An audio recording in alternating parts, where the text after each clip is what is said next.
Hey friends, it's Sarah and I want to welcome you back to the Wild Pickle Press channel for children. Now you might notice that I have a very special guest with me today and we'll get to her in just a moment, but would you be willing to sing the welcome song with me first? Here we go. Welcome friends, let's learn something new from nature, art and poetry, songs and stories too. We'll cook up something oh so tasty, maybe share some tea.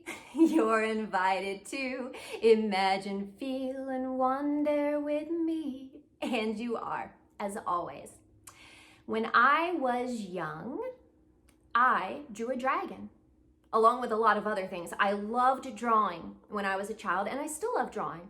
I loved writing stories and telling stories, and this dragon was one of the characters that I drew. Now, a few years ago, I decided to finally write and draw or illustrate my very own children's book. It was the first of 3, and I am so excited today to share with you my first children's book, Dragons Really Do Love Tea. Now, this has been out for a little while now, so it may be a book that you have, and I hope that if you do, that you enjoy it. If you don't have it, and you decide that you would like to, you can certainly go to Amazon.com and find your copy there, along with the other 2 books I have, Tomboy and the Small Gray Goat. But first, we are going to read this one. I hope you're ready. I hope you enjoy it. So get comfortable, grab a warm cup of tea or something lovely if you need to, and enjoy the story. There once was a mountain with a deep, dark cave. There once was a girl who was extremely brave. She had heard in that dwelling there lived something fierce, with long sharp teeth and claws that pierce, with scales that lay upon its shoulders, flaring nostrils large as boulders. The townsfolk said these were not lies, that what's inside had wings to fly. She would see for herself since no one had tried. "Don't go," they cried, "there's a dragon inside." But she packed her things and was on her way. It was a bright and warm and cheery day. "Nothing that fierce could live so near," she said as she walked. "I will not fear." 3 days she walked, 2 days she climbed, with songs she sang to pass the time. La la la, la la la.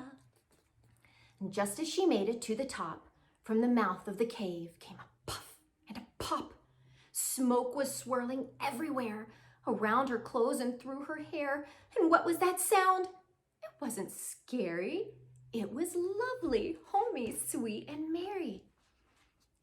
Deeper inside, she crept oh so slow. What or who lived there she had to know. She came to a corner, and around she peeked. It was a dragon, and she was having tea? The smell of butter, jam, and scones wafted through the cave of stone. The dragon turned and saw the girl. At first she was startled, but then she twirled. "Oh, hello, dear," she squealed with glee. "How I've always wanted someone over for tea." "I'll just warm up the water so it's hot." Then she breathed fire around the pot. "Oh, my day is made. Sit here, sit here.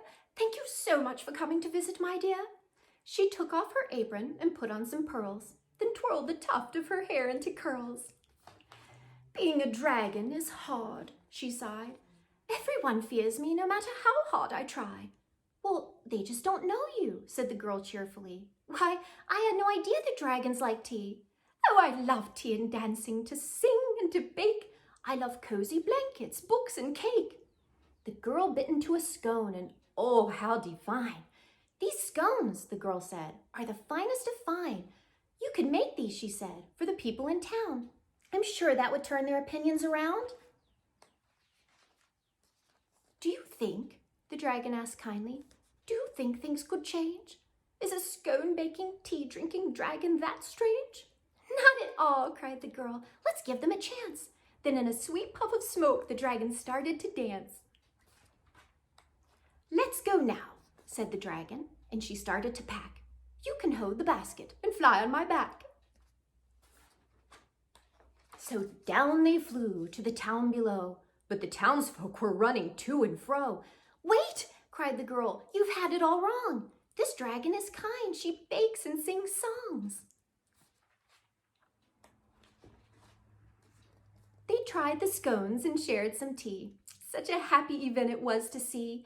Down the dragon's cheek ran long, kind tears as the town apologized for thinking her fierce. So, the town found a dragon and the dragon a town, and the girl and the dragon, best friends all around. You might not believe it, but I assure you, dear friends, dragons really do love tea. And that is the end. I hope you enjoyed that story, my friends. In the back, if you have this book, or if you end up getting it, you'll find that there's a place not only to have a tea party, but to put your own picture of your tea party and my very own recipe for none other than dragon scones. Thank you, friends, for listening to Dragons Really Do Love Tea. This book is very, very special to me. I hope if you are one who loves to draw or paint or write stories or tell stories, never stop, friends. I never did, and it has brought me so much joy. Now, before we end, I would love for you to say out loud, I am brave. I am strong. I am kind. I am smart. And I love who I am. And I hope you do, friend, because as always, you are amazing, one of a kind. There's no one else like you. And so next time, I don't know what we'll do next time. I hope you will come back and visit me. It might be another story. It might be a song. Maybe we'll go out in nature. We'll see. But I hope you'll come back. And I hope you'll go get a nice warm cup of tea or something lovely right now and listen to this story again or look at your own book if you have it. Until next time, friends. Cheers, my friend. I'm gonna have tea with my dragon. Bye.